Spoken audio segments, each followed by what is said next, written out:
থাইল্যান্ডকে বাংলাদেশে একটি বিশেষ অর্থনৈতিক অঞ্চল, স্বাস্থ্য খাত এবং হাইটেক পার্কে বিনিয়োগের প্রস্তাব দিয়েছেন প্রধানমন্ত্রী শেখ হাসিনা। এবছরই থাইল্যান্ডের সাথে মুক্ত বাণিজ্য চুক্তি হবে বলে জানান তিনি। সকালে ব্যাংককে বাংলাদেশ এবং থাইল্যান্ডের প্রধানমন্ত্রীর দ্বিপাক্ষিক বৈঠকে একটি চুক্তি, 3টি সমঝোতা এবং একটি আগ্রহপত্র সই হয়। ব্যাংককে গভর্নমেন্ট হাউসে পৌঁছলে প্রধানমন্ত্রী শেখ হাসিনাকে স্বাগত জানান থাইল্যান্ডের প্রধানমন্ত্রী শ্রেথা থ্যাভিসিন। দেয়া হয় লাল গালিচা শুভেচ্ছা। এ সময় বাংলাদেশের প্রধানমন্ত্রী থাইল্যান্ডের সশস্ত্র বাহিনীর একটি চৌকস দলের গার্ড অব অনার পরিদর্শন করেন।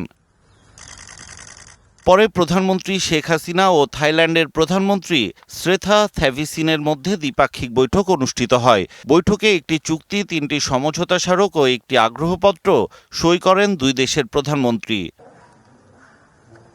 পরে যৌথ ব্রিফিং করেন দুই দেশের প্রধানমন্ত্রী। বাংলাদেশে একটি বিশেষ অর্থনৈতিক অঞ্চল, স্বাস্থ্যসহ কয়েকটি খাতে থাইল্যান্ডকে বিনিয়োগের প্রস্তাব দেন প্রধানমন্ত্রী Sheikh Hasina. I propose to the Thai side to invest in our special economic zones.